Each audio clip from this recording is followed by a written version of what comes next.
whole idea of the listening sessions is that we listen to these maestros more and more. Right? Just knowing the name is not enough. Right? You should also know them as musicians. You know, what they present, how they present, what is the specialty, what they are really good at.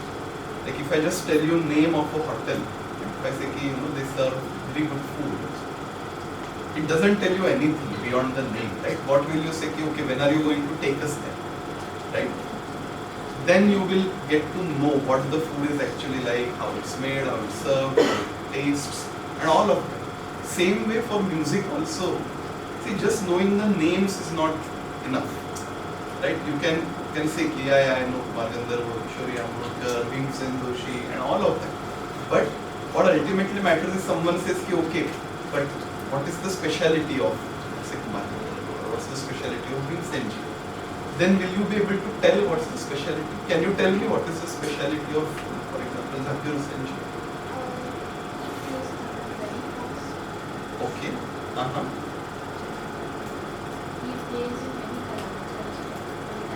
Yeah, he can play styles of different genres. Okay. Okay.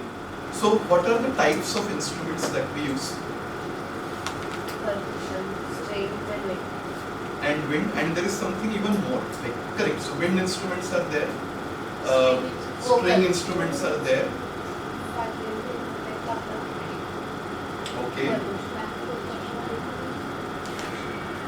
So see, let's try to break it. So one thing is that vocal, we said that voice is an instrument, but now let's exclude that and let's talk about purely musical instruments. Okay.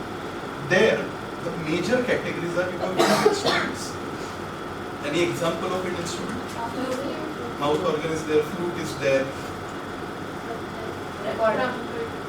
trumpet is there, cardo is there. Okay.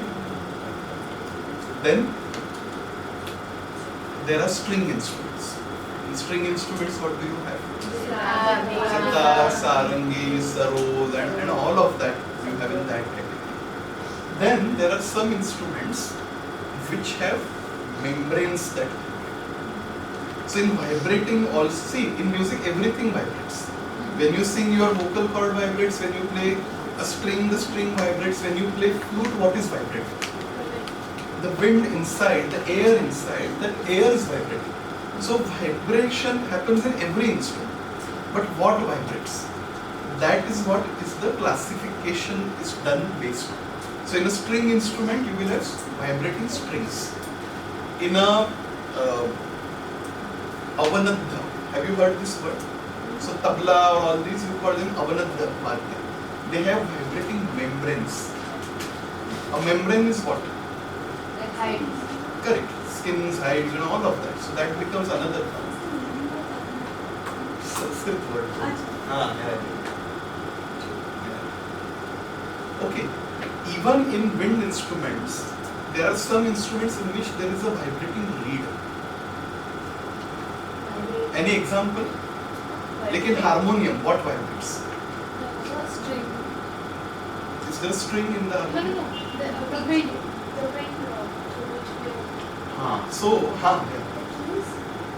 No. See, you have a harmonium at the back, right? So you can open it later and you will see that so the bellow will suck the air in, right? When you press the key, you create a space for that air to come out. So whenever you press a key, air will come out from there. If you don't press any key, the air will get locked inside and it will disperse from the gaps here and there. The moment you press the key, what happens is under every key there is a metal reed.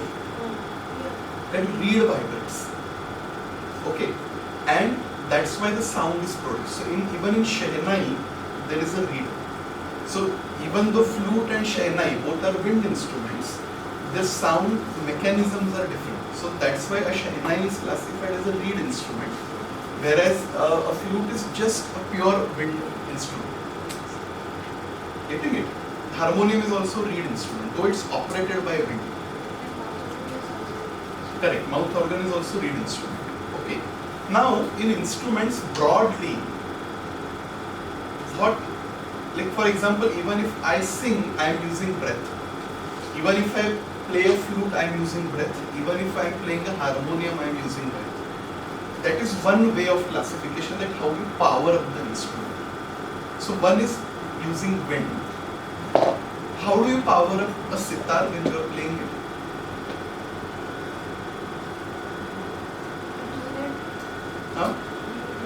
You tune it, but how do you actually create sound? You struck it with your hands, right?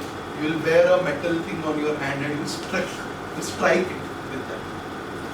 That is another way. And how do you play a violin or a sarangi? The bow. With a bow, right? So that is also another way of powering up, or producing sound from an instrument.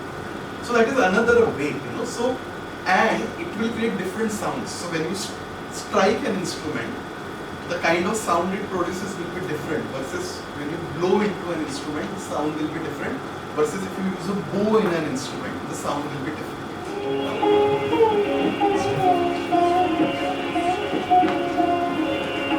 Is it a bow instrument? Now you can immediately make out, it's not a bow instrument, right?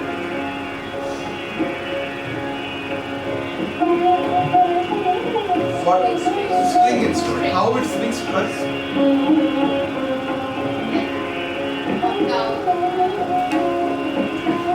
So with hand, it's not a harsh stroke, but can you see? It's very soft. Can you hear the stroke? One, two, three, four. 1, 2, 3, 4. 1, 2, 3, 4, 5, 6. 1, 2, 3, 4, 5, 6. 1, 2, 3, 4, 5, 6. Now if you see, she is doing tintal, let's say 4, 4, 4. If you do 4 times, it will become tintal. But I am doing dadra in da, di, na, da, tu. Understood? So this is what a chand is. Your bass rhythm is different, but you build a different pattern on top of it. Clear now?